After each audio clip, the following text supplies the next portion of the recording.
they don't need that much, you know. They just need to know that she's not going to be cucked by the left-wing media. That's their big thing. It's closer. It's a lot closer. Okay. We'll go with that. We'll go with that. We'll just stop being perfectionists. And we'll get on to the Lauren Southern story. So yeah, you know, like she's kind of infamous because she was this like, you know, well, she was actually infamous, strangely enough, on the right wing too. Their problem with Lauren Southern actually was that she was 22 years old and yet did not have a husband and was not starting a family. And in their minds, that's a fake trad wife. You're getting a little long in the tooth, Lauren. You're 22 years old and you haven't tied the knot. What's wrong with you? So the right wing you know, had a problem with her. Obviously, um you know, she would try to hide behind the idea that she wasn't being racist, that she was the victim of political correctness. But it, you know, she was pretty mask off in a lot of ways, right? And then she disappeared. You know, she said, you know, I need to do school or I need to do life or, you know, I'm gonna do other things for a while. And she disappeared. She stopped making videos. She stopped working with Rebel Media for a while. And recently she's popped back up because of an an article in the Atlantic that came out along with kind of the teasers for a documentary, which White Hate, is it called White Hate? I can't fucking remember. It's something with white. It's got white in the title. I think it's white male or something. Um, she's been playing Team Fortress 2. She's been streaming. Lauren Southern has been streaming. I know, what a spinster, right? Yeah, fake trad wife for sure. She's in trouble. Um,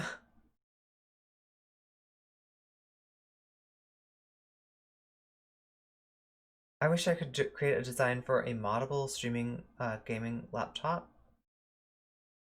The Mayo Sidening, yeah, White Apocalypse, nice.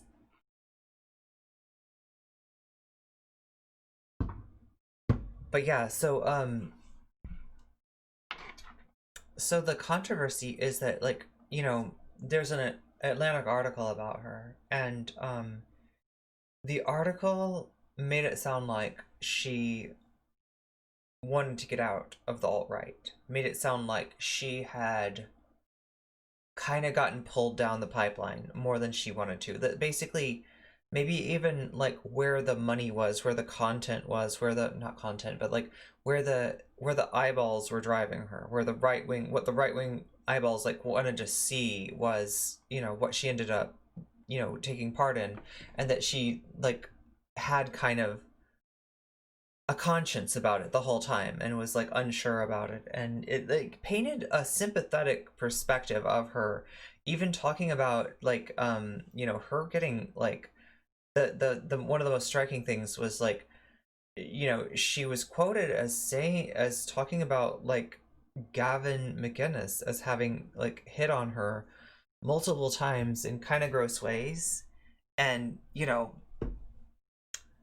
I'm sure to anybody in this room, that's a sex pest, right? You know, like that's what you call it. You know, it's, it'd be an exaggeration if you said, you know, he was a sexual predator based on that. But like, sex pest is not overselling like what you're talking about when a guy like gets rejected multiple times and, you know, kind of like, but her, anyway, she responded to this article, like, you know, that was mostly based on information she had given, with just like completely trying to destroy this dude, trying to make it sound like he was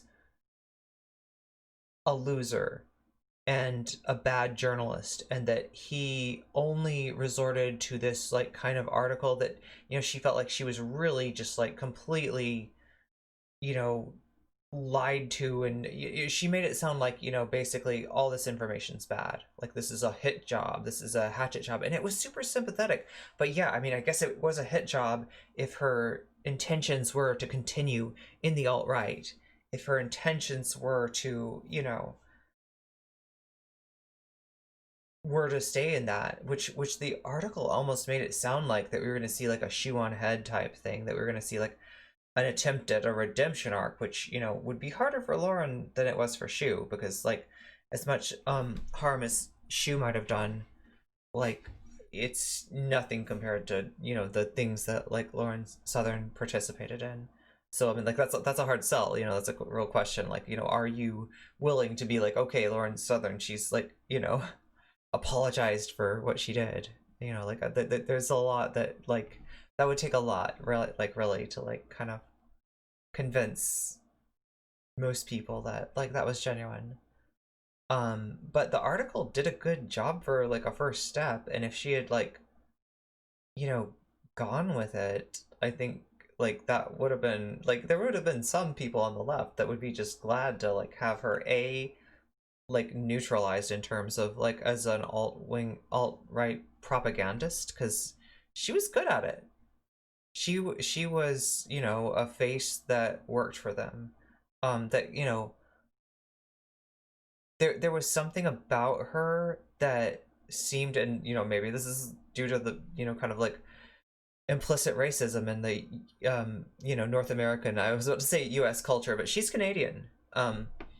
That, you know, she struck people as having a certain kind of innocence that like kind of was a defense against claims of like this is a white nationalist, this is a, you know, which really the stuff that she was supporting, whether or not she realized it, was very much in that vein. So oh my god, the oh wow, yeah, they have been sending threats to people. White noise, it's called white noise. Thank you so much, Dan the Mango. Who do you want in 2020? Oh, who would be best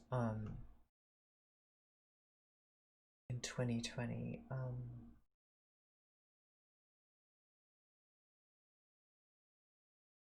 You could vote for me. Just kidding. You should probably vote for Biden. Don't write me in. Okay, chat. Nobody do that. That would be worse than burning or busting. Can you imagine? God, if I just wanted to stir the pot and get like a shitstorm around me, that's what I would do, is be like, write me in. Like, okay, I'm not saying that, just so everybody understands. I'm explicitly, not only am I explicitly not saying that, I'm saying not that. I'm saying don't write me in. But you should probably not write Biden, and you should probably like click on the Biden button. Even though it's like Biden, don't write me in sounds like reverse psychology. Oh my god, I'm gonna get accused of that. Oh my god, please don't write me in. Seriously. I'll be mad if I get written in. I'll find out. I'll find out. Oh my god. I'll find out, and then I'll write you a letter threatening, like, you know, like you have to vote this way.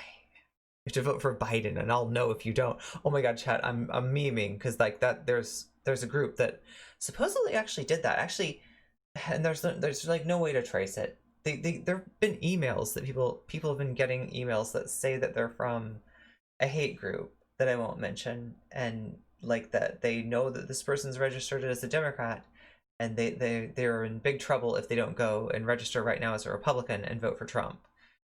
And you know, it's just kind of like, because it's an email, it's impossible to trace. So it's like there's no knowing, like, you know, where did this actually come from? Lauren Southern graduated from telling everybody the West is melting into degeneracy to telling us that both the white supremacists and the anti-racists make good points. Yeah, so like, yeah, she responded in her thing, and it was kind of like just a social media burn. A lot of it was like a dunk. A lot of it tried to, like, you know, attack this guy as being a scrub, and just like kind of portray him as a loser as much as she could. And also there was a little edge of it too, to where, like, you know, she had given information on, you know, Gavin McInnes not being, you know, not being, you know, being a sex pest, being like somebody who would like bug her about sex, despite, you know, pretty clear indication on her part that she was not interested. And in a gross way too, like, you know, like, wanna fuck your childhood hero, like, was the kind of shit that, like, that was his line. That was his line, supposedly. Wow. Yeah, gross. So, She's a snake, yeah. Yeah, well, she definitely scorpioned this reporter because it sounds like they were like friends or something. It sounds like they were like, kind of close and like they hung out a lot. But she basically almost implies that like the way that she says he took advantage of a 22-year-old because she was 22 at the time, like almost implies like non sexual but still like unhealthy interest in her. Like she's almost trying to turn the Gavin thing around on him. Like, oh yeah, well what about you? You're. Anyway, boobs are a weapon. Yeah. Attractive women are dangerous for sure, for sure. Yeah, we're definitely dangerous.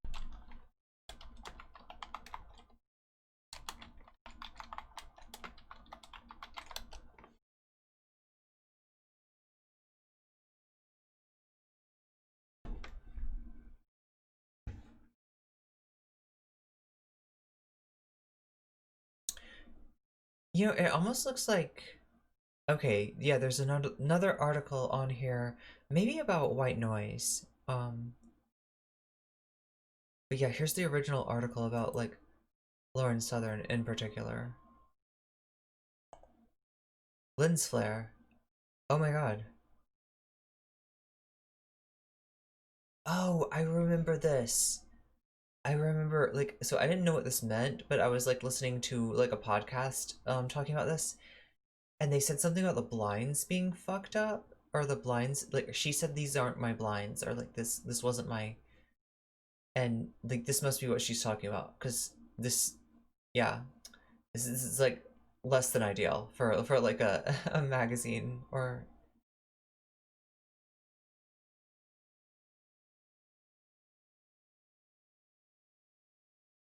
okay, so the White Noise debut feature film from The Atlantic is in theaters now and will be available to rent starting October 21st. Okay, so it's available to rent like right now. I'm guessing it would be TOS. She's claiming to be centrist. Ah, I'll have to see. Do you mean in this article that like because the thing is she's got a lot of stuff that's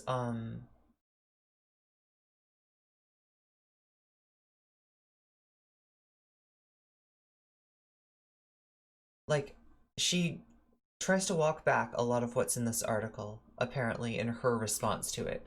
Like she's claiming, journalistic malpractice, essentially, and calling the guy a washed up scrub, that he's desperate and he had to do something this disreputable, and like basically, saying that like she goes into like her whole thing of like the left's tactics are so like evil, are so, morally corrupt that they might as well be Nazis. That like but what I mean is like how can you criticize people for being you know Nazis when you yourself are very duplicitous and morally not there, and it's ridiculous. But her followers will eat it up. This is all they need to hear.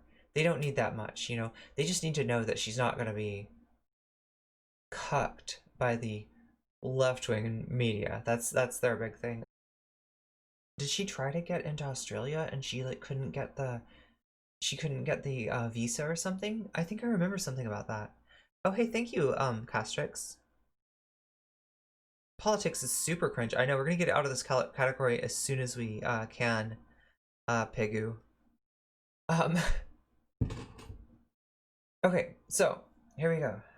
Gavin McInnes took a swig of whiskey from a bottle on his talk show's on-set bar before bringing Lauren Southern on stage. It was July 2018 in Washington, D.C. Southern was only in her 20s, but she had already emerged as the alt-right's most influential woman. Her fellow guests were all men, an Army veteran, a Washington think tanker, and a radio shock jock. There was no chair for her. The men rushed to reshuffle. This is the patriarchy right here, Southern bantered. Men get seats at the table. Whoa, okay.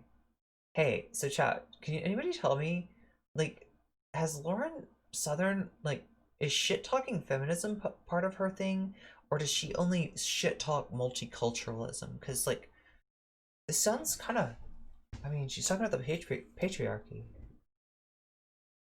Um, that this isn't, that's not going to sit well with her audience. I mean, if she doesn't walk that back. Um, McInnes is the founder of Vice magazine and the Proud Boys, an all-male neo-fascist group that promotes violence against its political opponents. Last month, debate moderator Chris Wallace asked President Donald Trump to condemn the Proud Boys and white supremacist organizations. Proud Boys, stand back and stand by, Trump replied, only semi-ambiguously. McInnes watched stonily as Southern joined the men. Are you even gonna have kids? Give birth? Are you gonna be a mother? He asked her. Then I'll give them my seat. The men laughed, and Southern, submitting to the last-minute ministrations of a makeup artist, laughed along. Just one of the guys, with the long, thick, straight blonde hair and the off-the-shoulder floral print dress. Oh my god, chat, I used to have one of those. I used to actually have literally that dress. Does that make me a trad bitch? I don't know. McInnes wasn't quite finished yet. If you're not making humans, then fucking stand up, bitch. Southern, wait, so is he like half kidding or what's the deal? Southern, who is joining him to talk about her documentary, Farmlands. This is the South Africa one. Which she focuses on the alleged persecution of white farmers in South Africa. Yeah, they tried to make that a thing. Gasp, info, horror. Okay, so she's like acting like, oh, I'm so shocked. You're horrible, Gavin. Oh my god. Because you're not allowed to be bothered by this kind of thing if you're a right wing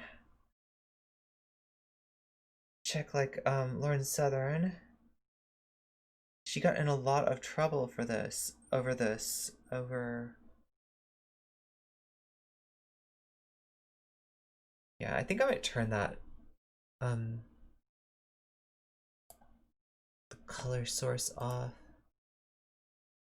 for now. I can't get, my, like, Chrome isn't working right anymore. So, like, and having it open is actually, I think, bad for performance. I think. I don't know, people can check me on that. Oh, wow. Okay. That's so bad. So that's why she's not allowed in Australia. She, oh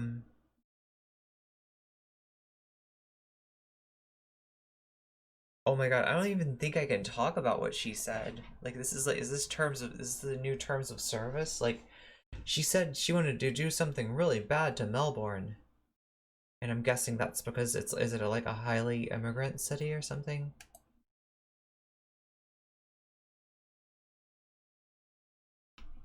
Um, Yeah, so her reporting for Southern's reporting for Farmlands had rippled through the right-wing media. Trump ordered Secretary of State Mike Pompeo to closely study the issue, and McInnes, now finished with his commentary on gender roles, had Southern discuss her revisionist history. In the 19th century, the Zulu people took back the land that is now South Africa from another ethnic group, she said. Oh god, this is like just like the shit that they say about like First Nations people, is they'll always find like some other conflict that happened between First Nations people and use that as the excuse because like see they fight each other so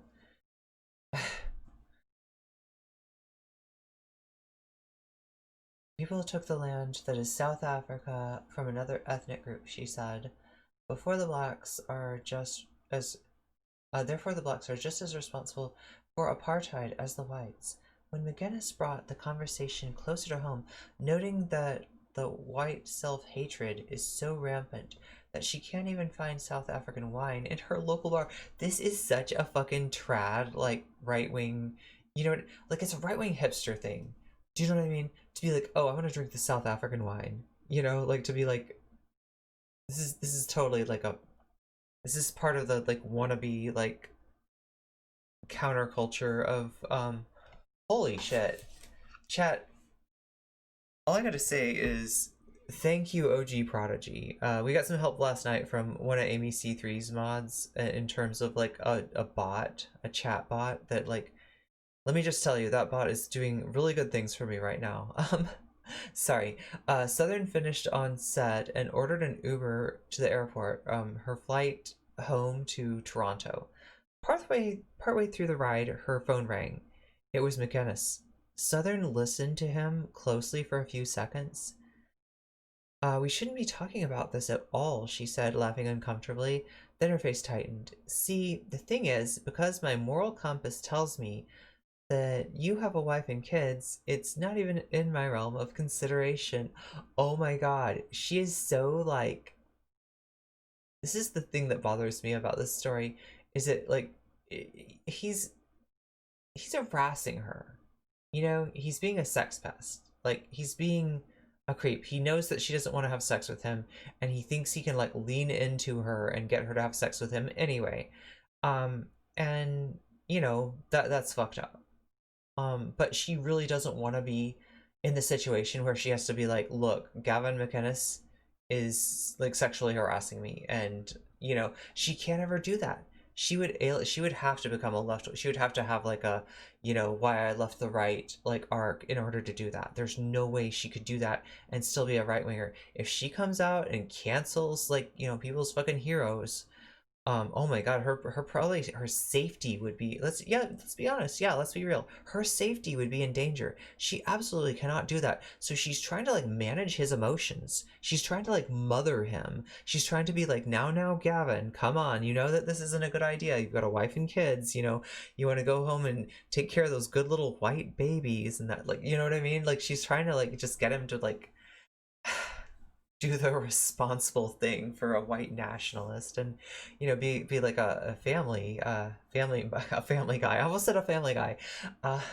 McInnes, according to Southern, had no, actually the Family Guy's humor is less unfunny than McInnes, right? McInnes is just like profoundly and aggressively unfunny.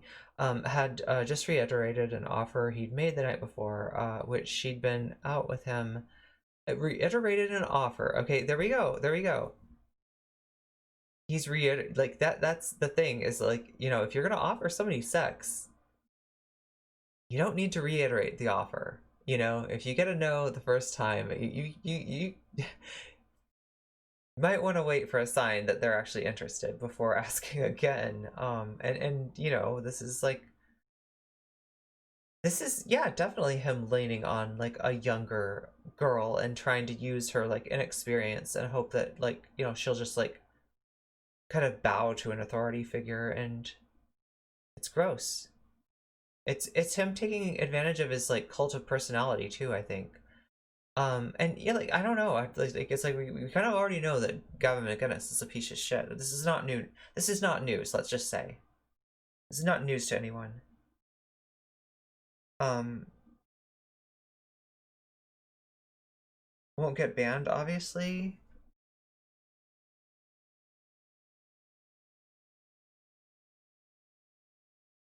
As long as is you're following Twitch TOS, you can't be racists.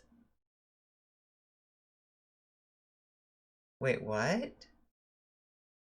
You've done blackface. What are you, who are you talking to? Oh, okay, I was worried that you were talking to me. I was like, no, I have not. I am not Justin Trudeau. I have not. No, I've done a lot of questionable things, but that is definitely not one of them. um,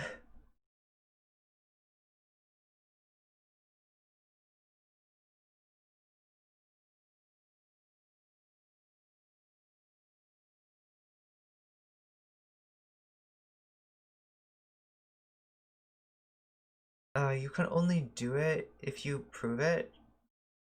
That word is rhetorically self-descripted. I'm curious. I'm actually curious. What gender do you identify as? I don't know. What kind of bean do you identify as? Big giant beans? Are you like a good bean?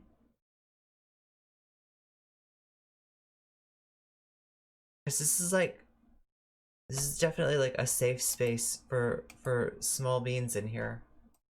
Like we're all, you know, heckin' small beans. Do you like are you like a lima bean or like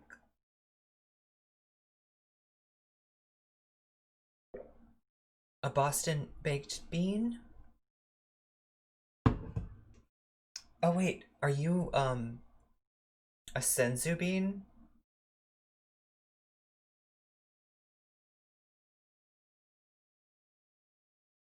Anyway, yeah, no, we're all about like heckin' small beans in here, so we're glad to have you, big giant beans, and you know, any good bean is good with us. So thank you for being here and listening to this great story about Lauren Southern and Gavin McInnes and a little thing called not taking no for an answer, basically. Which, like, I mean, obviously everything's on a continuum, and far be it from me, like, you know, I realize that with the Me Too stuff, there's like a tendency when somebody does something fucked up to kind of like group it in with like the worst possible, like, you know, version of what it, you know, could be. And like, I feel like it's important not to exaggerate it and to like put it in perspective. Like, this is different than if he had forced himself on her, yeah, but she's gonna try to act like it's nothing. Like, spoiler, you know, like I'm moving forward to her response, she's gonna try to act like what he did to her was nothing. And like, you know, she honestly, it seems like she doesn't think that she has the right to complain about what he was doing. That like in her mind, what he was doing was completely all right. She's responsible for taking care of him and making sure that he doesn't act on any of these inclinations, you know, to cheat on her. Um, and that, you know, maybe it almost feels like to me she thinks that if she were to, you know, have sex with this guy, that the disruption to his family would be her fault. So it's like this thing as women where we kind of take all oh, is that the question? Yeah, women. Was she her? That kind of thing. So like there's this thing as women where we tend to carry the emotional weight of the world on our shoulders. We tend to, especially if you've been conditioned to do this growing up, if you've seen your mom do this and you've sort of been expected to do this in the family, to kind of carry that emotional burden for people.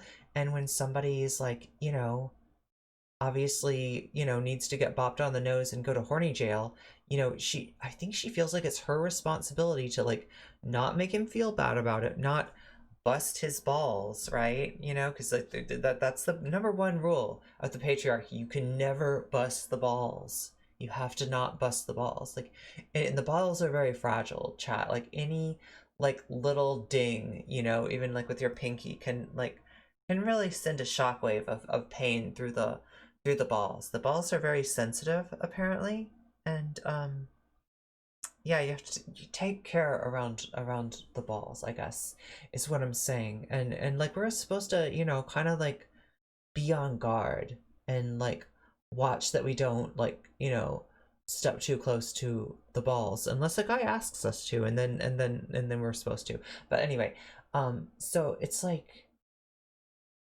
she's internalized this, right? She thinks this is normal. And so like for her, she I think she's genuinely like really did not want to get McInnes in trouble. And I can understand why. Yeah, this could put her in danger, in real danger. Okay, so this is gross what he says. Check this out. McInnes, according to Southern, had just reiterated an offer he'd made to her the night before when she'd been out with him and other far-right friends. You know you want to fuck me. I'm your childhood hero. The thing is, I can totally imagine Gavin saying that. I can totally imagine Gavin saying that.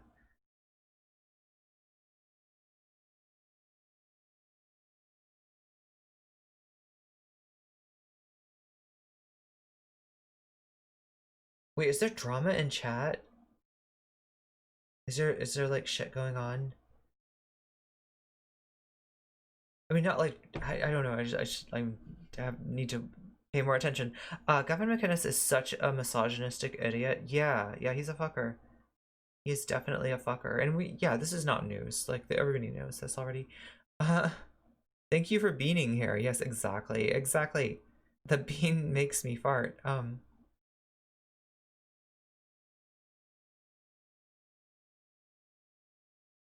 Do you can take care on the balls and with the balls and they can be very sensitive. Yeah, no, I definitely I feel that. I was about to say I feel that, and actually I don't, which I think might, right?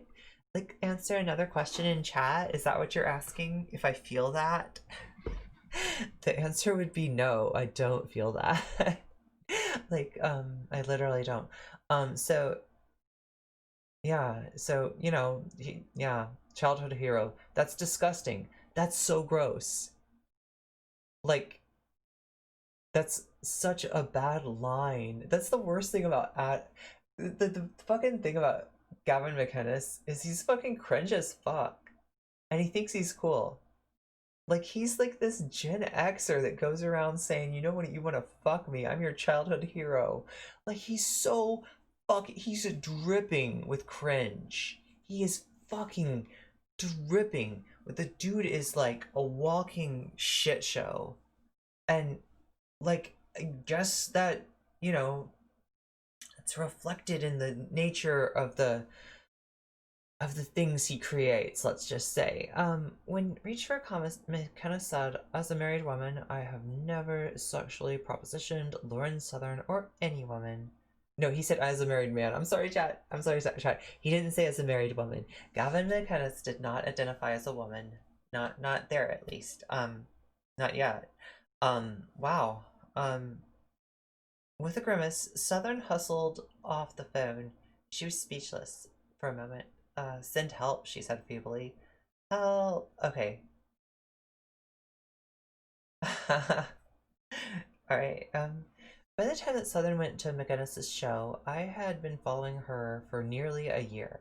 I was making a documentary for The Atlantic about a white nationalist movement called White Noise. I'd already been accustomed to. Oh, I see. So he's a documentarian, and he's just kind of, this article is his side hustle, I guess you'd say. I'd already been accustomed to the accommodations Southern made to stay within the movement, whose hatreds are prolific. Southern denies being a white nationalist. I'd already become her confidant of sorts. I kept feeling compelled to remind her that I was a reporter. Hey Daniel, in your honest opinion, am I a little crazy? She texted me once. Do you think I'm irredeemable and can't go back to normal life? See, but there's like so many different ways to read that though. You know what I mean? She could be like shit posting too. Like, she could be like making fun of, like, thinking that he thinks of her at, like, because in her mind, being a white nationalist, being alt-right, whatever she is, like, it's not a bad thing. It's just like, like, if you're red-pilled, you'll think that way, like, right? So like, I could imagine her saying this as like making fun of him for thinking of her as like a deplorable, like, look at this, irredeemable. She could be kind of taking the piss. Gavin is a legit turd. I will not disagree with that. Gavin McInnes has no chin. Google it. It's a science fact. Weapons grade cringe. Yes. Most yuck things about Gavin McInnes are his cult. They don't wash or use shampoo or wipe their bottoms. Okay, that's horrible. That's really bad. That's terrible. Oh, thank you for the follow, Trap House Bunny. I know, really, really, really, fellas, is it gay to is it gay to wash yourself down there? I, I hope not. Is that, can you imagine though if like they, like, so they want like straight guys at least to be more like, homophobic, to be more like bullies, and to be like, like, this is the kind of culture that they want to like normalize, right? And kind of like, it's like a bad thing for me because like I'm just like, okay, guys don't always take care of stuff down there before sex anyway, and the fact that they would give like guys like a reason to like not do some just fucking basic like maintenance around there is really, it's disturbing. But like, hey, just I guess don't fuck any guys in a Fred Perry shirt. I guess I don't know.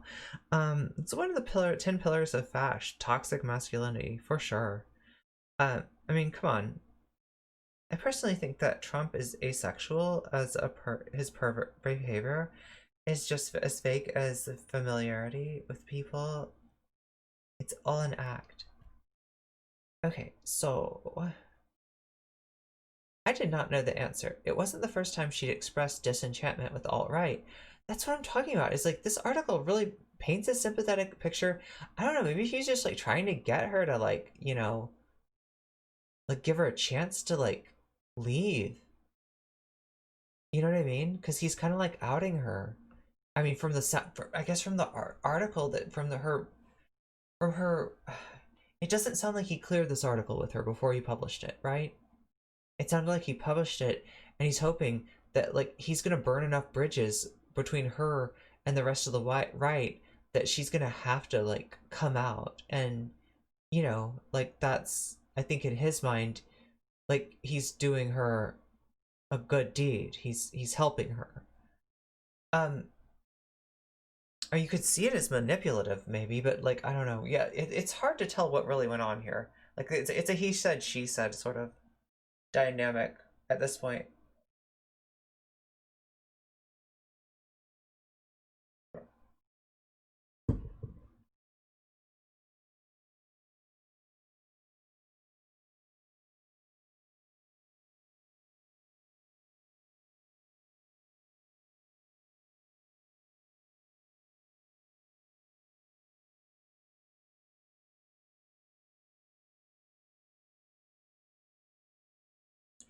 So it wasn't the first time she'd expressed disenchantment with the alt-right, or at least some parts of it.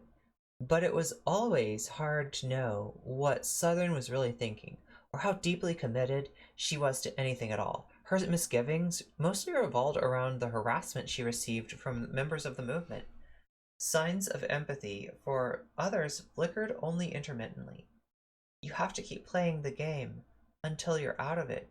Keep up the charade, she said the day that the McInnes taping.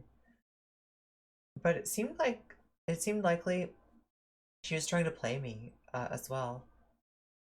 When I first got to know her, Southern was among YouTube's most effective and sophisticated extremists, an alt-right propagandist who masqueraded as a run-of-the-mill influencer, kind of like roaming millennial, right? Like, isn't that kind of like roaming millennial started as more of an influencer and then became like a right-winger? If I'm not, wait, that's for Lauren Chin. I keep forgetting. I keep forgetting. Like, I seriously still have compartmentalized like roaming millennial over here and like Lauren Chen over here. I keep forgetting that's like the same person. It's like feeling like there's Xander Hall and then there's Pig Puncher and it's like no, same person. Okay.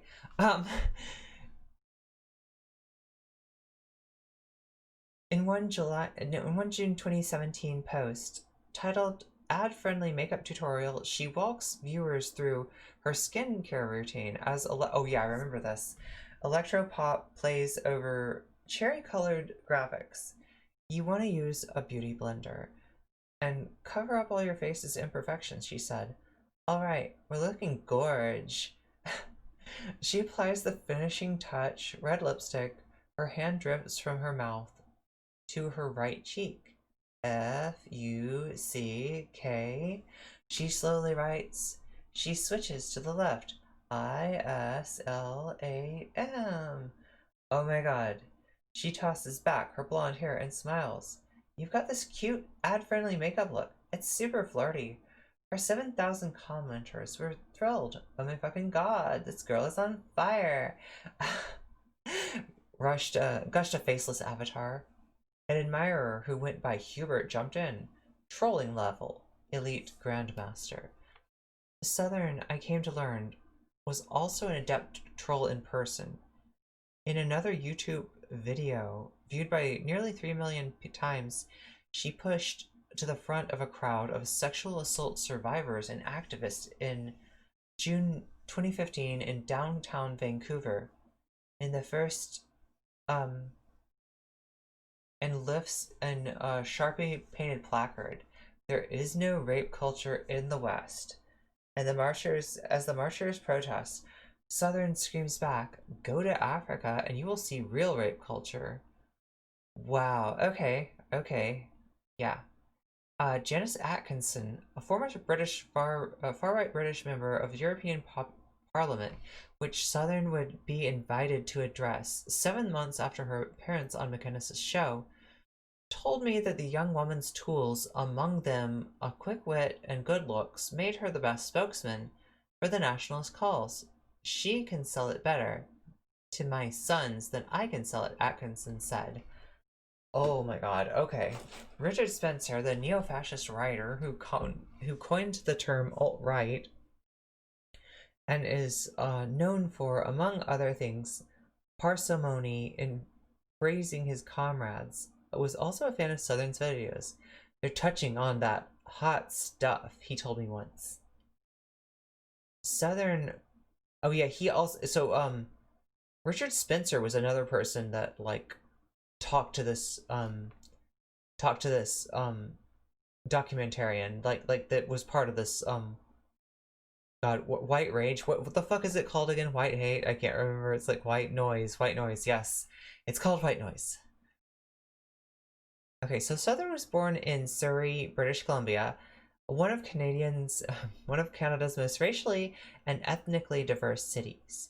In her private Christian elementary school, many of the students were ethnically Chinese, she told me, though back then she didn't pay much attention to race.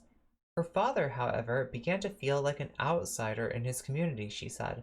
While Southern called her dad the least racist person I know, she said she felt frustrated walking into coffee shops to find that his Asian neighbors wouldn't address him in English. Oh, he felt frustrated. Okay, so when Lauren was in middle school, her father moved the family, which included her mother and older sister, to Langley, one of Greater Vancouver's whitest towns.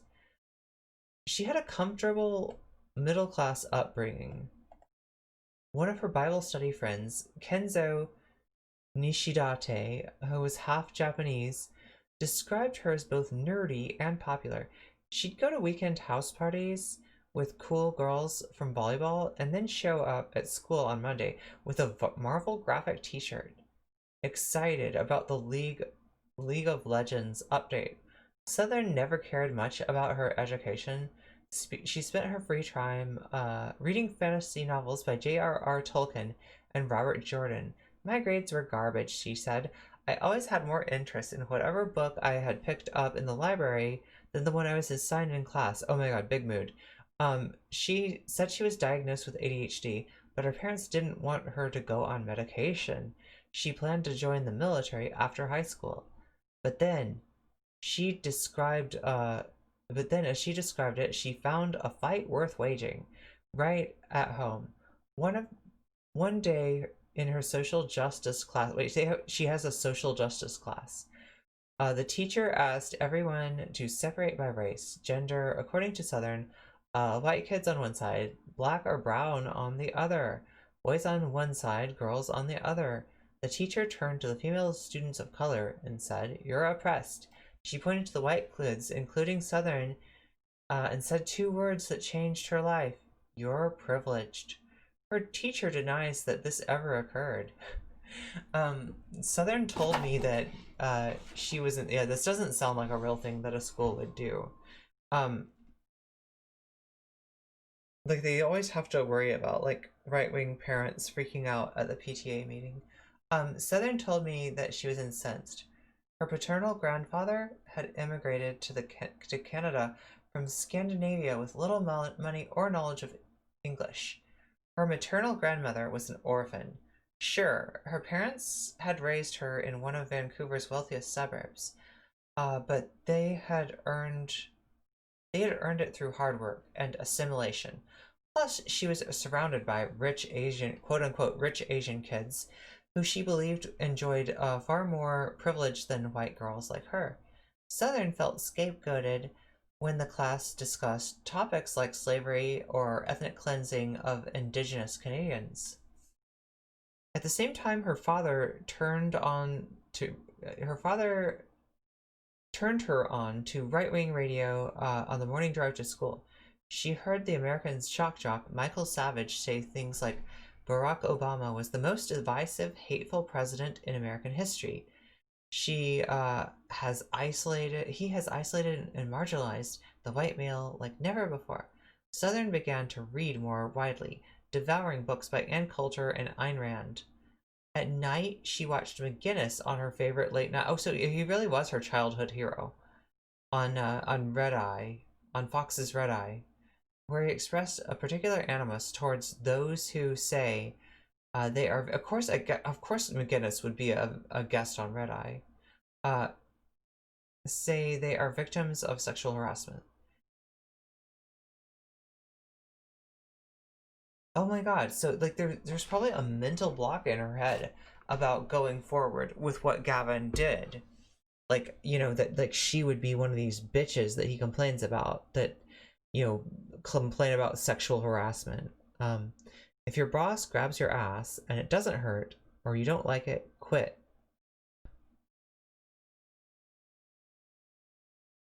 He asserted on one panel, which featured another guest, future National Secretary Security Advisor John Bolton. Roaming was always a right-wing propagandist. Okay, so even before she became like her actual name, I was like, wait a minute, like her actual name is Lauren. So like anyway, before she started going by her name instead of Roaming a Millennial. Okay. They don't wash their butts. Yeah, that's a great thing to be known as. You never did that exercise? Like, take a step forward. If you're white, take a step, oh wait, I've seen that done. But like the way that she did it, which was all like super confronting, you know? Like, I haven't seen that done. And I just know that there's a lot of like areas, like, you know, conservative areas that would cause a problem if kids came home and told their like conservative parents that like that's what had happened in class. Oh my god, there's so many parents that would just like freak out. Southern started to challenge her teachers about feminism, immigration, and Islam. Okay, so she was anti-feminist to some extent. She gave an anti-global warming presentation. For a class assignment, Southern and a Jewish friend dressed up like Hitler and Mussolini, respectively. Oh my god, I could totally see her with that fucking... Is there a picture of Lauren Southern dressed like this?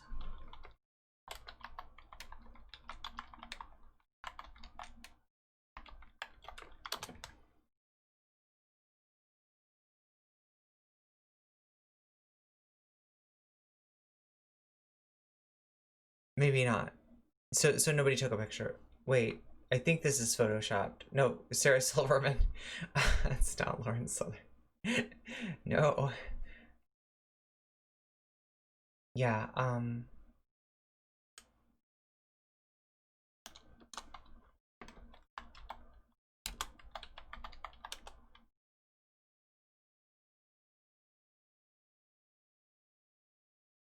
guessing that this picture does not exist.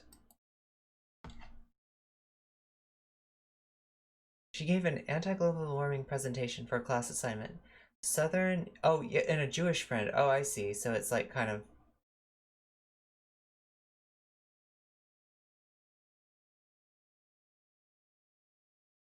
afterwards, they went to his house in full dictator regalia. Good times, she recalled, laughing about the incident with another childhood friend. Southern found that she loved being a contrarian.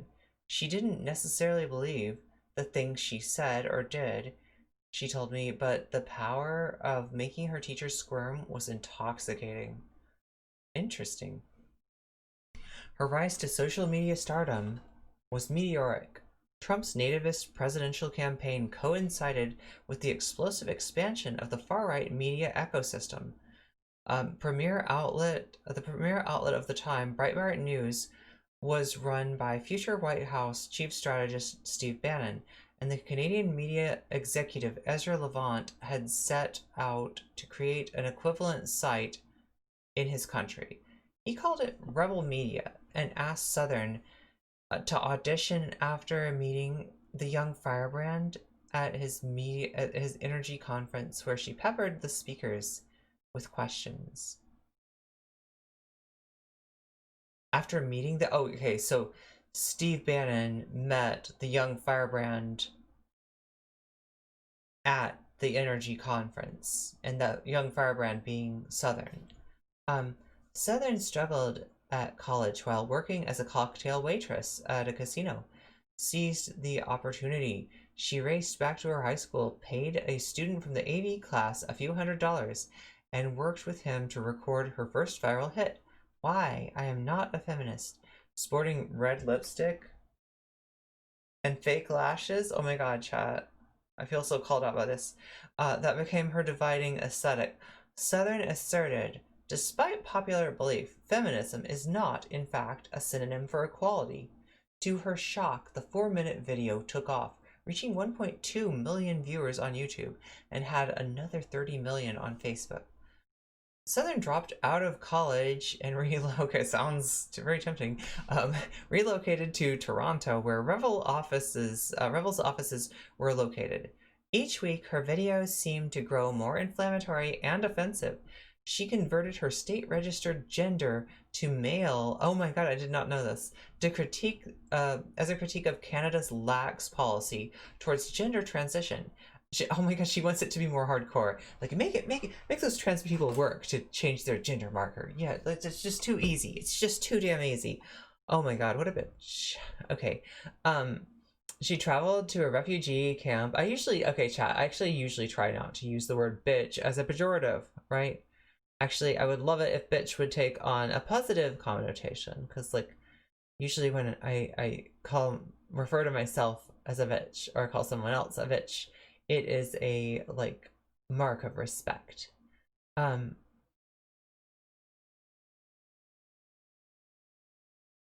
so lax policy towards gender transition. She traveled to a refugee camp in France to prove that the asylum seekers were economic migrants, not Syrian refugees as the mainstream media reported. Mike Cernovich. Oh my god, Gavin looks so cringe in this. A far-right activist, fake news purveyor whose maxims conflict is attention and attention is influence form the bedrock of the alt-right philosophy of provocation, told me that Southern's videos were more extreme than he was used to seeing. Even among the denizens of his world, Southern will end up, probably dying in a video game, he predicted, after she visited a town in England with a large Muslim population to hand out flyers claiming Allah is gay. Oh my god. This particular stunt caused the authorities to ban her from the United Kingdom. And there's Gavin McInnes in his, he's such a cool, irreverent hipster. Look at this dude.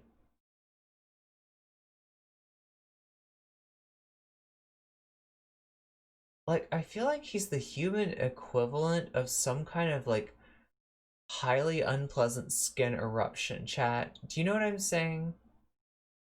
Like, I don't even know what. Like, it's something worse than a pimple. Have you ever heard of a furuncle? Or a carbuncle? I think he's one of those. I can't remember the difference between a carbuncle and a furuncle, but furuncle kind of works, right? Does he look like a furuncle? That red eye is super gross. Gut filled is a total tool bag. Yeah,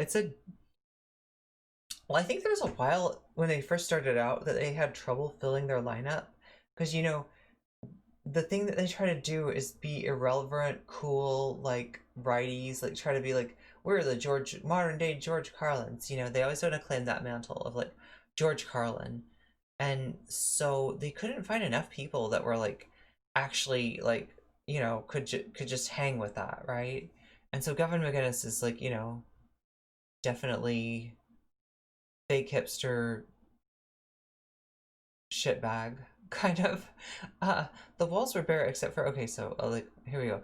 A few weeks after McInnes' show in July 2018, I went down to visit Southern in Toronto, where she lived in a high-rise in the city's downtown district. Her spotless one-bedroom condo looked more like a showroom than a home. The walls were bare, except for the YouTube plaque congratulating her on gaining 100,000 subscribers. Excuse me. We were sitting together in the living room while she scripted her video.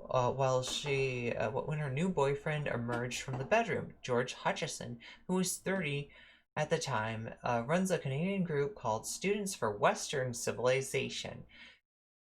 Excuse me. Which works to advance the interests of European peoples. Her most recent boyfriends had also been adherents of far-right ideologies.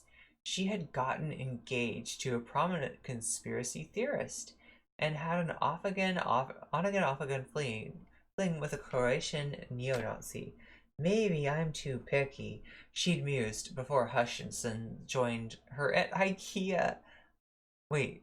Joined us on her IKEA couch. Okay, I skipped a line and I read IKEA haircut, and I started to ask myself, is there a salon at IKEA? Because I don't know if you've been to an IKEA, but there's like a restaurant there. Do you know what I mean? There's like a lot of stuff there at IKEA. So, I mean, depending on what IKEA you go to, maybe. Okay. In appearance, Hutchison is a caricature of the Aryan ideal. His undercut haircut, known on the alt-right as a fasci, short for fascist, in his thick, lustrous, soldier-like frame, give him a Teutonic air. He and Southern decided to go out for dinner and let me film them. Hutchison refuses to eat food originally from non-white countries. What? Such as ketchup, whose origins are China? I didn't know that. Thank you, China. Thank you for ketchup. I appreciate the ketchup. So too, wow, so we would be fucked as far as sauces. Like, all these sauces that I think of as American, like, ketchup was Chinese. God, I don't think we invented anything.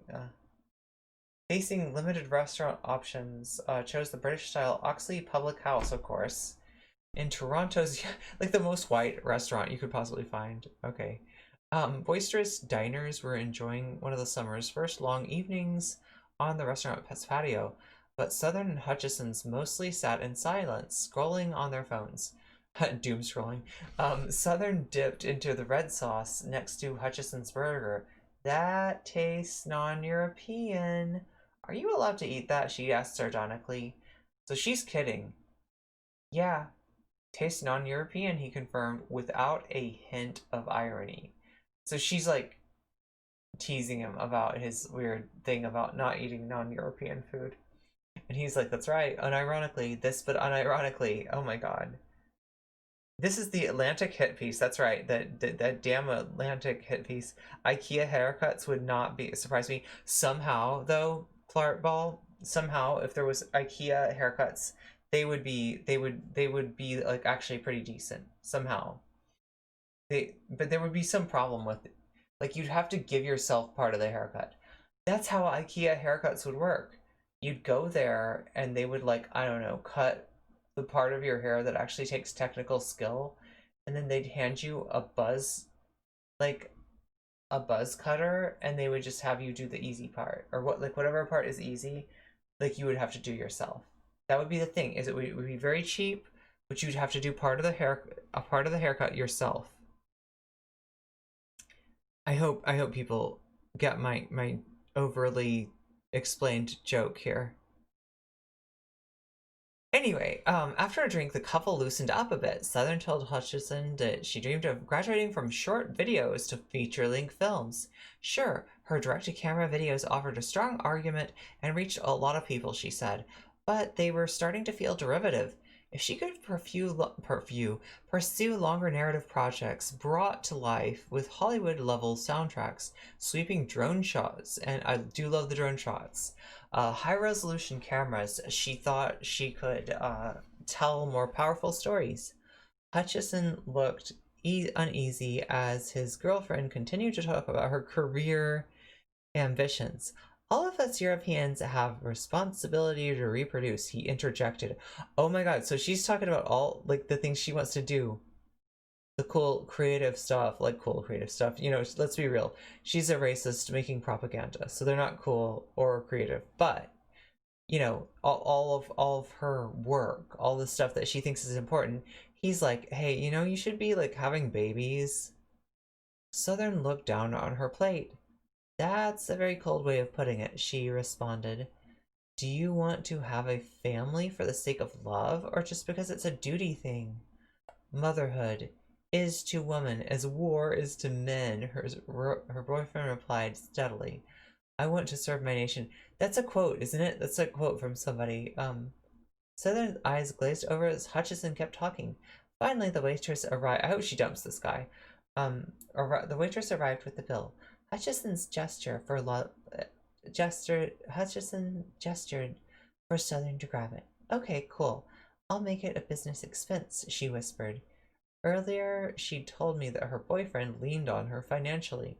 Hutchison did not respond to our request for comment. In the condo the next day, Southern was subdued.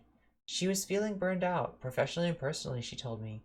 2 months before, I'd trailed after her to Moscow, where she'd planned to interview oligarchs, Kremlin sycophants, and other far-right influencers for her documentary she hoped would be a corrective to what she saw as America's irrational fear of Russia.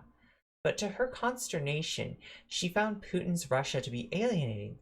The food was unappealing.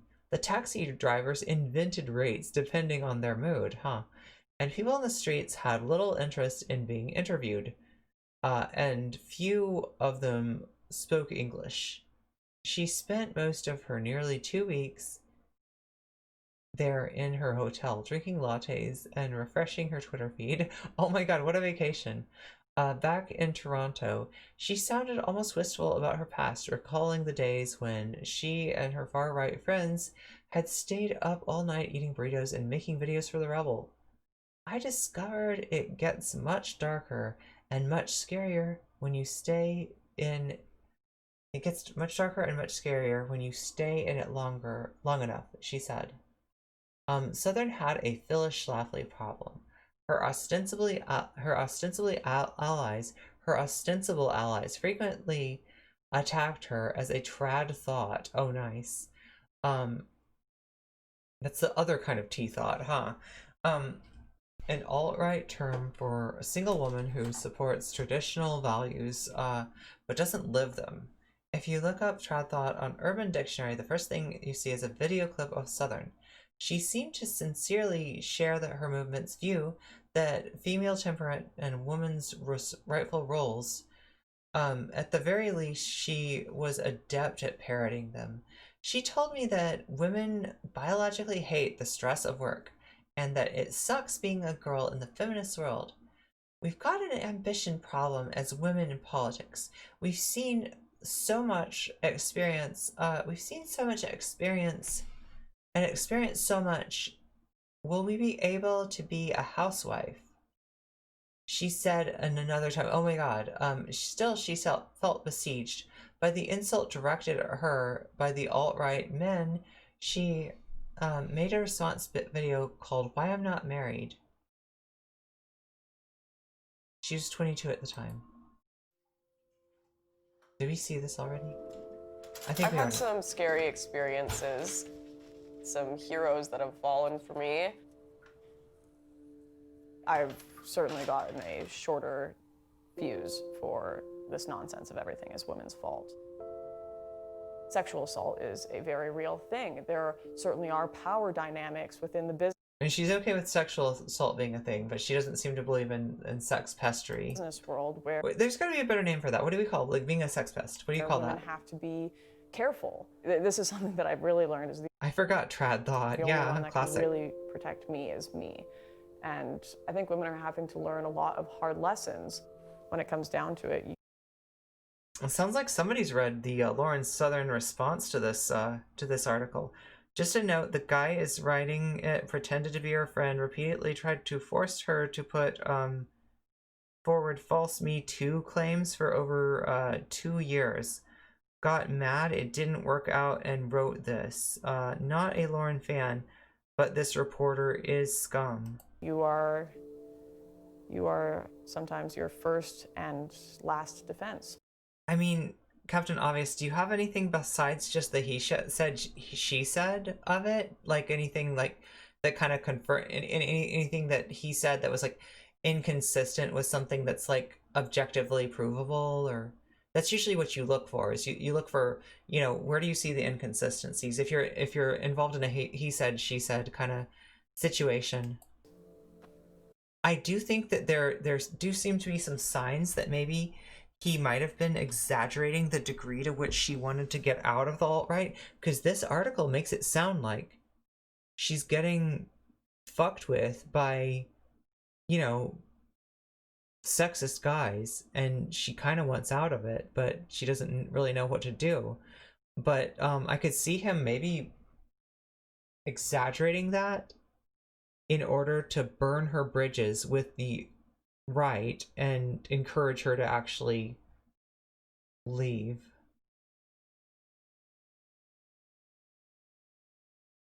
But I mean, that's just speculation on my part, right?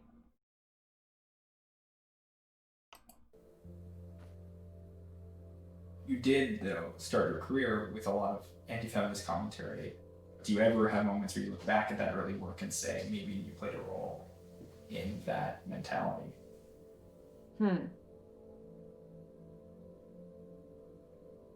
I don't disagree with anything that I've done. I think I've been honest, but the lack of. I mean, I just like the issue I have with, you know, kind of like, you know, like the idea that like a journalist would make mistakes. I think that happens a lot. I would even say that,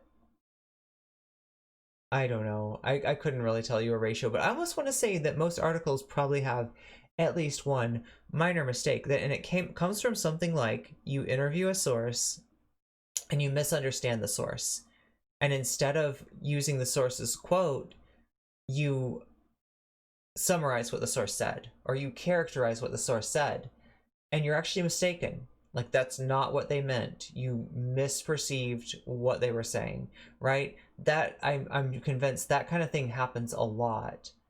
And then there's like, you know, there's a kind of a spectrum between, you know, things that wrong things that end up in the article because the author was, you know, either didn't care or wanted to mislead the audience, you know, being like at the far end of the spectrum, and then the close end just being like innocent little mistakes like misunderstandings, or you know, and then obviously in the middle you have something that's like kind of like journalistic malpractice, where, you know, maybe there wasn't a lot of malintention, but there was such negligence that you do have to blame the journalist. Nuance and qualifiers and extra explanations can really hurt a debate when people interpret what you're saying. But I mean, I'm curious, were you involved with like legacy media, or, you know, what form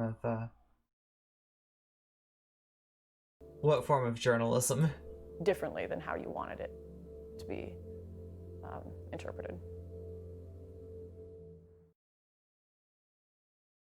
Of course they got the fucking...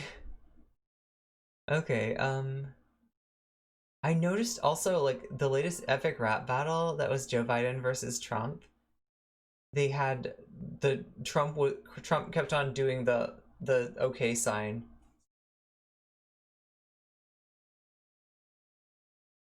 And I think the Biden mentioned him dog whistling.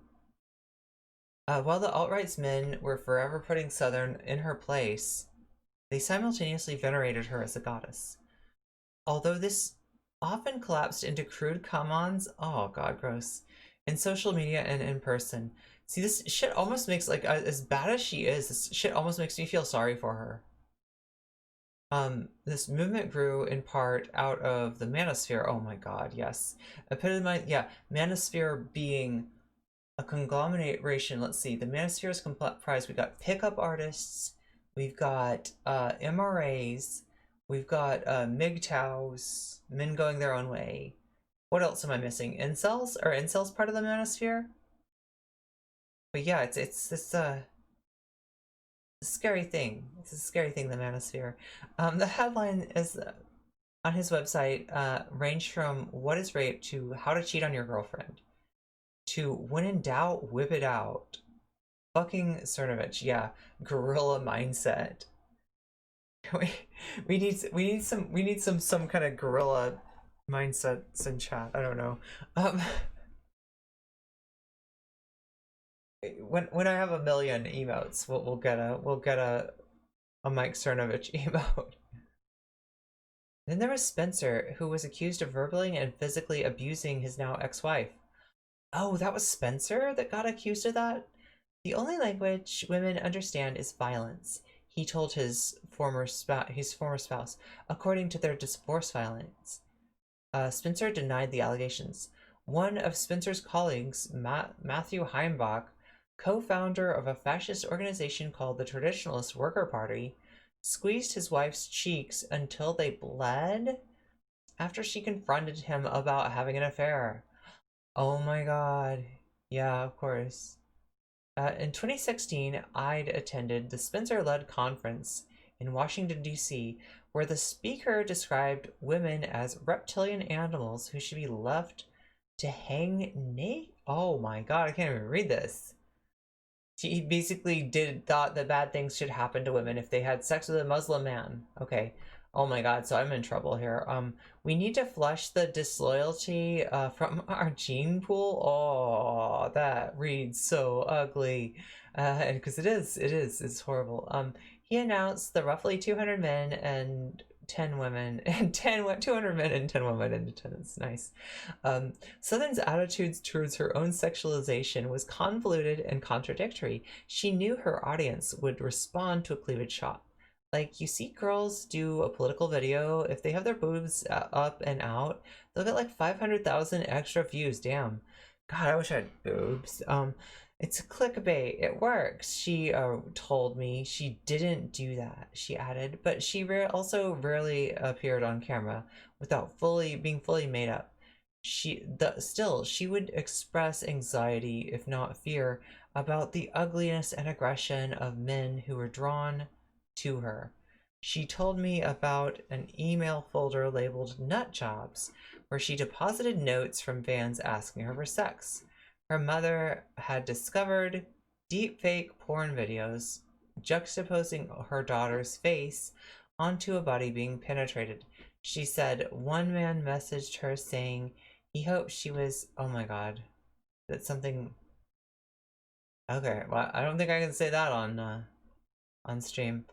I asked Southern in Toronto what advice she had for women entering the alt-right. She hesitated. Don't, she said. So yeah, Southern still denied a lot of this report. I didn't hear her though. Like, the thing is, like, is she saying that every single quote is made up? Do you know what I mean? Like, was that quote made up? Is she walking back the center? Because in this article, it made it sound like she considered herself a centrist now. Southern decided to abandon the Russian documentary, but by the fall of 2018, she had a new project, Borderless, about the migrant crisis of Europe. When I joined her in October, she'd already been on the road for a month. We met in a chateau an hour outside of Paris, which she booked to recharge while her crew was off shooting in Europe. I'd been the one to suggest the chateau, where I was also staying, which was far enough outside of Paris to be relatively affordable. Okay, it's really weird here, because, like, I remember in the Lauren Southern response, she acted like this was a mischaracterization and that he was trying to claim that she was like being, you know, a high maintenance, like, you know, prissy, you know, wanted to spend a lot of money on the chateau, but like he says, I've been the one to suggest the chateau. Maybe this is a correction. Maybe this is a correction. Because I know she was complaining about this in her article. But if this was in here to begin with, then she's really, you know, I mean that's one strike against her. If this isn't a correction, would they mark it if it was correction? Would there be like a little like in like a little footnote here saying like that this was added later? Not that money was a tremendous issue for Southern. Thanks to the proceeds from her work, Southern could afford not only the retreat in the French countryside, but the expensive camera and other gear that made a professional journalist's equipment look amateurish by comparison. She was bringing more than $6,000 a month in donations. Her father printed. Wait, is that much though? $6,000 a month. Like,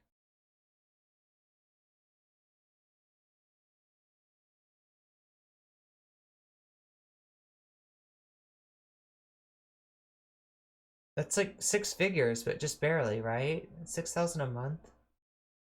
No, wait, what am I talking about?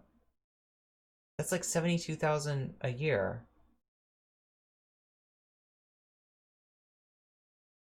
Her father, like, if you're living with your parents, that's a lot of money to make, but otherwise, it's not really. It's, you know, especially like with the, you know, I'm guessing she has expenses too. Her father printed and it's like the chateau printed and sold Lauren Southern branded merchandise. Okay, so that's just from donations. Then she's also got merch, and her mother ran her email and accounting for a fee. At the chateau, it was eerily quiet. Behind 15-foot gates, the vast estate's only other inhabitants seemed to be horses, goats, and a Polish guest worker. We chatted with one of the chateau's bedrooms as Southern gave herself a manicure. This is one small luxury I get on the road. I just can't get it perfect, she said, blowing on her fingertips. In the evening, we decided to set out in search of a restaurant that served French fries and hamburgers that does exist in Paris. I know a place, actually. She wasn't a culinary white supremacist like Hutchison, but she was a picky eater. She didn't say much as we passed a series of.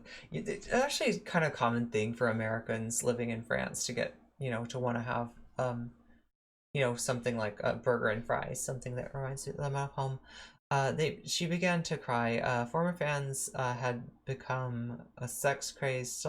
A former fan has become a sex-crazed stalker. Oh my god, messaging her multiple times a day and posting personal information about her family and friends on social media. Luckily, that part hasn't happened to me.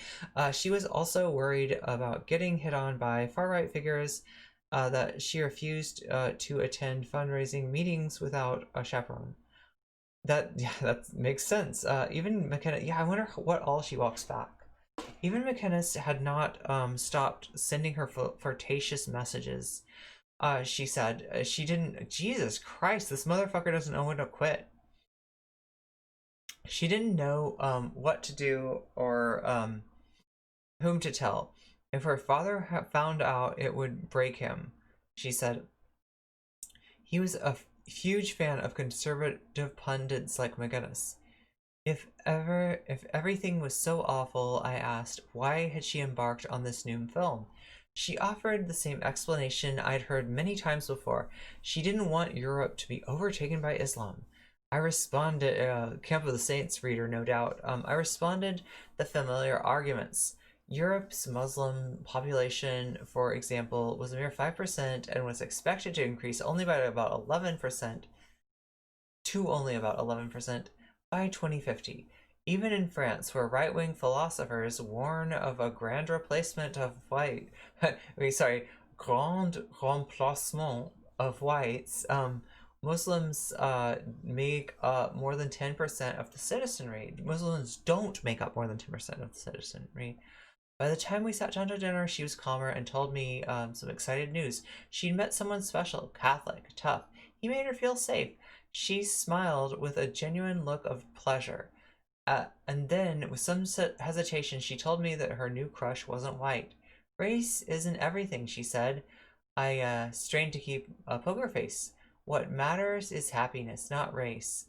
Then, the next morning, as we walked the empty chateau grounds, Southern seemed still jittery, and kept tugging her at her beige trench coat.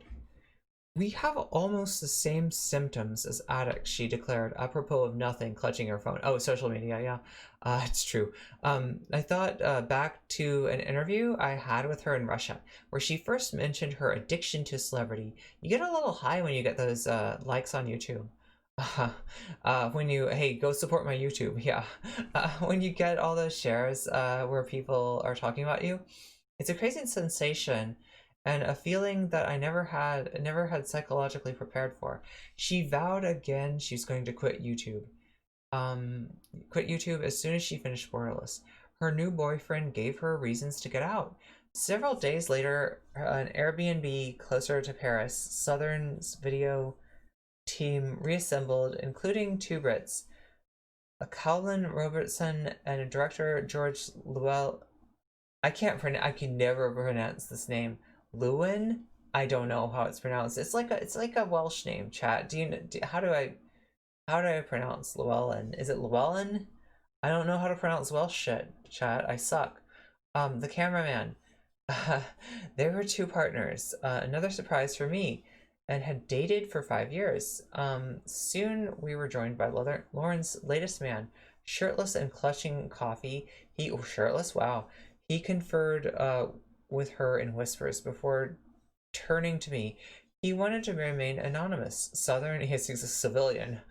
We don't talk about the civilians. Okay. Southern chimed in to add that I was prohibited from reporting on his specific ethnic identity. Okay, so here's where it sounds like he may have agreed not to report on something that he actually did, trying to manage a detail she'd already revealed. She later clarified over the phone text, that she didn't want him used as a prop to accumulate not racist points. This was true love, after all. With the assistance of Robertson, marketing man by trade, Southern was making good on the aspirations she'd outlined to Grumpy Hutchison. The DIY aesthetic YouTube of the DIY aesthetic of YouTube was no more. Southern had revamped her wardrobe, purchased Netflix quality documentary gear, and stopped making reference to white nationalism on her Instagram account. Instead, her crew helped her use the platform to release slow motion videos of her posing in front of the Eiffel Tower as if in an ad for French Vogue. This pivot away from explicit alt-right propaganda seemed to be having a desired effect. She had gotten word that the European Parliament wanted to premiere Borderless once it was complete. The European Parliament? Oh my god, how many fucking right-wingers are there in European Parliament now? The team climbed into... Oh god, let me check chat, I'm so sorry. Brain cell, did you mention the honey badgers? I wonder what those gals are up to. Wait, honey badgers?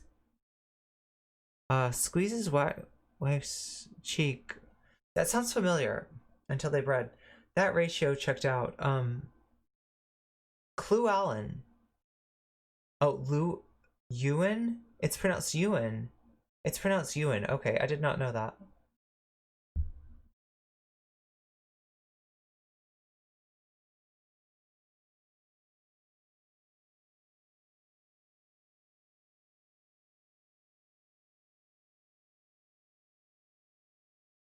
Let me plug in my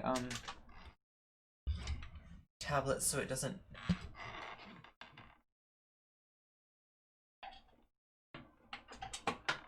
So we don't run out of, like, juice here. Okay, here we go. So So the team climbed into the gray van and headed towards Paris's infamous migrant neighborhood, Port de la Chapelle. Port. It's so hard to speak French with lipstick on because my lips don't stick together the way that they like normally do, and so.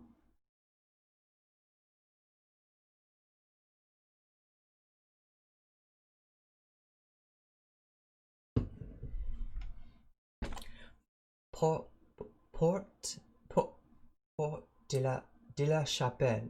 Port, Port, Port, Port. I can't fucking. This is the weirdest thing. I never noticed this because when I was in France, I never had lipstick on. But migrants were thin and were thin on the ground. Southern checked her Facebook in familiar nervous twitch. Hi, Lauren, you're hot. Tell me if I can fuck you, please. She read out. Go on, Lauren. Give him a blowjob. You and John are deadpanned. After more than an hour of hunting, Southern ordered her driver to stop. She had spotted a campsite under the highway overpass. We would all go in together, she said, but her security guard, who had served in the military, stopped her. To gain genuine access, they should first try to build up some kind of rapport with I'm pronouncing that French. Some kind of rapport with the people living there. He would do it, he said. He entered the cluster of makeshift dwellings alone. He eventually emerged to beckon us in. He had lied and told the migrants he was a Chechen asylum seeker who had met some well-intentioned journalists and interested in their stories. Oh my god, talk about some shitty journalism, right? You know, this is what she's accusing him of doing, the journalists we're reading. Lauren accuses him of just using her, you know, his source, and lying to her, and you know, getting a story that she has no idea that he's doing. It's exactly what she's doing here. He warned us that the men were hungry, so that things might get tense, but also give Southern a little leverage. Half the pizza now, half after the interview. Wow, okay. He and Robertson have since renounced their association with the far right and expressed regrets that their skills were used to further Southern's anti-immigration agenda. We ran across the highway, through some bushes, and settled under the overpass. The migrants graciously made room for us closer to the fire. Hi, I'm Alex, said Southern. Southern introduced herself. Wait. Using one of her stage names, so she's afraid people know who Lauren Southern is. They won't talk to her. She started to pass out chocolate and cigarettes. Oh my god, this sounds like what the US GIs would do in countries that they were stationed in or had invaded. I want to know your story. I want to know how you came to Paris for a new life. As the men warmed to... Oh, this is so manipulative. Warmed their weather hands over the flames, they told of fleeing bloodshed and gang violence, only to run into a deceptive liar, scumbag reporter like Lauren Southern, mostly from Mali and Sierra Leone. They had escaped via the treacherous route across the Mediterranean that has left an estimated 19,000 people dead or missing since 2013. When they had finally made it to France, they discovered that they were prohibited from working and could wait. Yeah, I remember this from talking to people who were trying to immigrate to France from, you know, war-torn countries. Their chances of being admitted into any country in Europe were shrinking. In 2015, Hungary's nationalist Prime Minister Viktor Orban was the first leader to shut his borders, calling the migrant crisis an invasion. But in Europe as a whole, today, close to 2/3 of the asylum applicants are rejected, according to Eurostat. Before we left, one of the younger men, hiding beneath a chagrin and layer of dirty overcoats, raised his hand to speak. Okay, I see. Yeah, maybe something good could come. She's talking to like one of the migrants, one of the younger men. Maybe something good could come of telling his story to the world. He said he had crossed from Libya to Italy and then into France, where he imagined to be El Dorado for the French speaker like himself. He told Southern, We didn't come here to steal, he emphasized. It had been 6 months since he'd arrived. Not only couldn't he find work, but the French shunned him. The police destroyed his temporary encampments, keeping him on the move. I have no hope left, he said as rats scampered near our feet. Southern walked back to the van contemplatively. There's no denying they lived shitty lives. She said, I can have cookies with these people, hear their entire life story. That doesn't mean we suddenly just because I feel bad in that moment, that we need to just destroy all borders and allow everyone to just come in here. Oh my god, you see, like, it sounds like there's some guilt there. It sounds like there's some knowledge, not acknowledgement, but there you can almost hear like her like arguing against the voice of her conscience, right? The Finnish documentary would portray the asylum seekers generally as opportunists looking to get rich, and would pluck. God damn it! Would pluck from. This is the what she found is basically the opposite of what her story ended up being. Would pluck from this campfire interview quotes from that emphasize the migrants' failure to assimilate into French culture, rather than the dire circumstances from which they had fled. That night, coming back from filming, I asked Southern if she was proud of the work she was doing. A smile broke out on her wind-chapped face. I've really come a long way, she said. Oh my god, wow.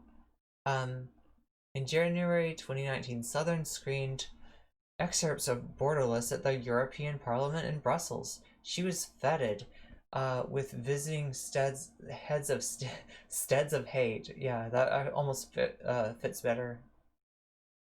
Okay, thank you, Video Games.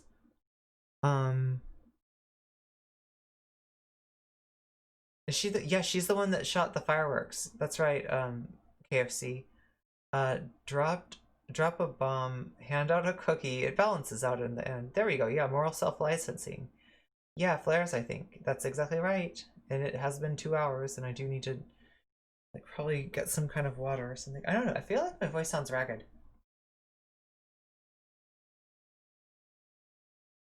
This is a long article. Legit. Right-wing parliamentarians extended invitations to upcoming events or asked to feature Southern in their social media accounts.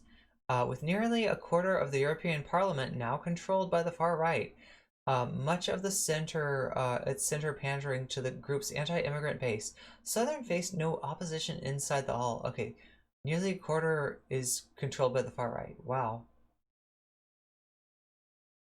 Much of the center pandering to the right. Okay. Lauren is beautiful, David Coburn, a Scottish politician who's a member of the parliament, told me twice. She makes me feel like the future may be in safe hands. We have to protect the future of... Anyway, so Southern considered her appearance rousing success, but 5 months later, she finally did what she told me she was going to do many times. She quit her life as an activist. She was posting her in the post announcing her decision, titled A New Chapter. Lauren Southern announced to her hundreds of thousands of supporters that she needed space to focus on her soul. Her departure fueled intense speculations in the alt-right community. Yiannopoulos claimed in an expose that Southern ran a fraudulent operation trading sex for professional favors and wanting to escape accountability. Internet sleuths guessed that she was locked up in Turkey or had settled an account with a sugar daddy. The real story was much more mundane. I met Southern in Vancouver Stanley Park shortly after her retirement. Waves crashed against the peninsula's rocky belt. Southern greeted me, wearing a large knitted sweater and floral top, much looser than her usual attire. I set up my camera and we prepared to roll. Well, we haven't even established that I'm married yet, she announced, turning to face me and revealing slightly protruding belly. Oh, okay. She was about 5 months pregnant and by the boyfriend she'd introduced me to in France. They'd wed about 5 months before I arrived for the visit. The alt-right's avatar of femininity, had conceived a child out of wedlock. I got married, and now my husband and I are expecting our first little one. Southern said with the careful cadence of an actress working through her lines for the first time. She told me about her life in Vancouver. It was idyllic, she said. She'd re-enrolled in the University of Fraser Valley to study philosophy. She was particularly taken by St. Augustine in his treatise, The City of God, which criticizes society consumed by vanity. In the evening, she played in a community volleyball league. Her new friends had no idea of her past, and Southern, it appeared, didn't dwell much on it herself. Clutching a book on Christian spirituality, a Thirsty for God. Oh my god, there's really a book called Thirsty for God? That's hilarious. Does it have a picture of hot Jesus on the cover? That's what I would think. Southern was eager to tell me about she had embraced her partner's Catholic faith. Most nights she spent cooking with hubby, watching Netflix. I couldn't be happier. I had seen, Lauren Southern challenge the sexual assault survivors, turn her back on refugee boats, exploit disparate migrants for political gain, and rake in considerable cash, all to benefit the insurgent racist right.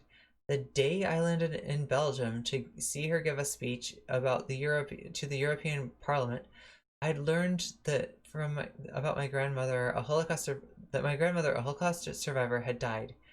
As my family gathered in Israel and to lay Shulamit Lombroso to rest, I'd watched the parliamentarians applaud her, their brightest young star. Now Southern was acting like none of this had ever happened. Having thrown her bomb, she had indeed simply gone back to a normal life. In the 2010s, saw dozens of lethal terror attacked by white nationalists, including Anders Breivik's murder of seven of his fellow Norwegians to protest Europe's growing diversity, and the American extremist Dylan Roof's killing of 9 black worshippers in the hope of igniting a race war. Between the time Southern entered politics and time she left, far-right extremists had murdered 11 Jews at the 51 Muslims in New Zealand, 22 at Walmart in El Paso, more than 100 smaller attacks occurred worldwide. Many of the killers were radicalized on YouTube. Some embedded anti-immigrant rhetoric that Southern, oh god, we're almost done with the article. Thank you for holding on, chat. Southern liked to use. I asked Southern if she had took any responsibility for this surge in hate. She responded briskly, "If anything I've said has contributed to that, it was because someone misinterpreted me." What about her writing ridiculing rape culture?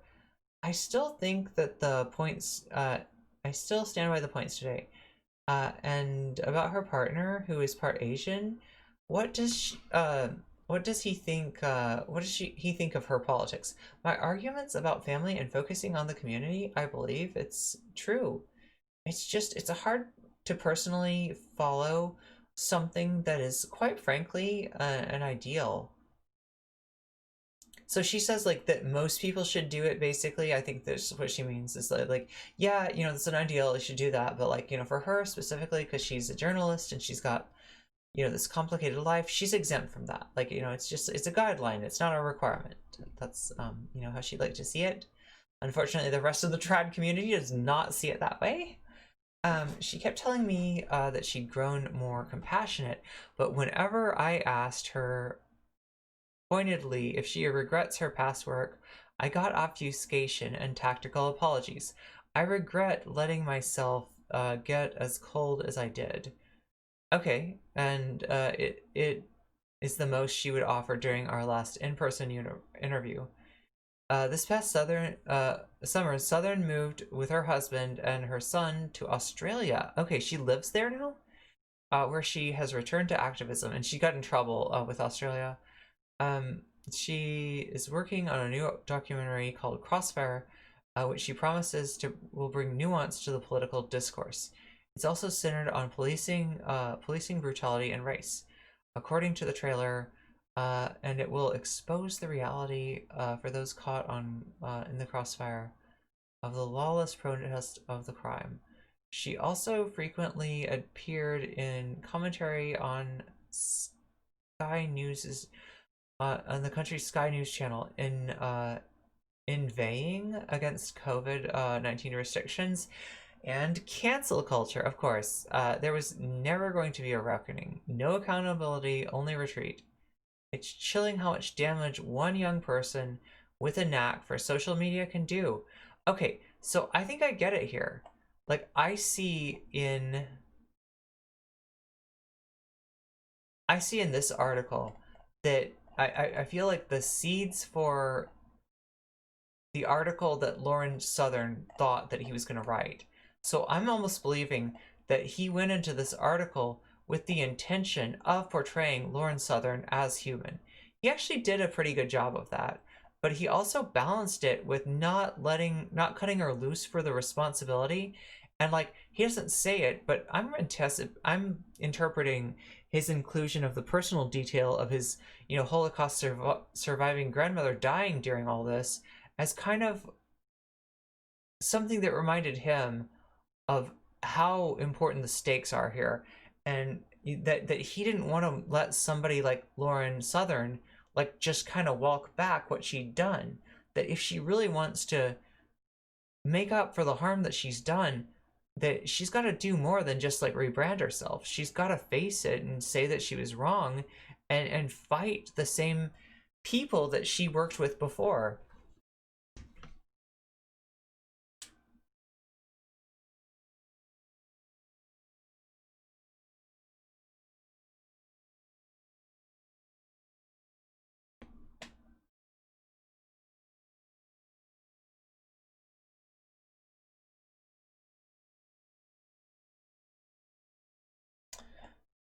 Oh my god, that is a long article. That is one long. That's why I don't like read Atlantic articles. They go on and they go on. Holy shit. I just read all that. Yeah, I just read all that. Wow, amazing.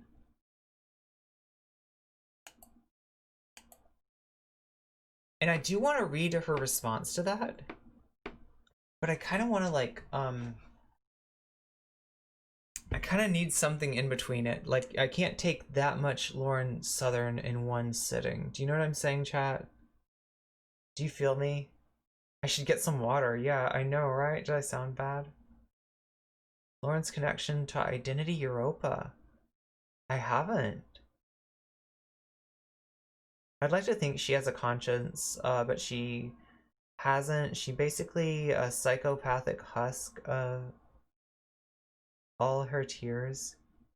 Yo, I think that a lot of these people, like Lauren Southern, they were planning for a world with an ascendant alt-right. And now, at least for now, it looks like that's not in the cards. It's looking like, that the world took a look at the new right and decided to swerve. And because of that, the rats are starting to flee the ship. You're seeing so many people rebranding. And it's hard to know because some of them might really, like, as more people are realizing how fucked up this is, there's also more people that, their conscience is waking up, right? And they might have been involved with this before. They might have, been part of these communities, or they might have been creators in these communities, and they're waking up to the harm that they've caused, and some of them are actually taking responsibility for it. And that's kind of what we need to see from, I don't know, I don't like to say that anybody's irredeemable, but I will say that Lauren Southern has caused a lot of harm, and I don't feel like she's on track to make up for it.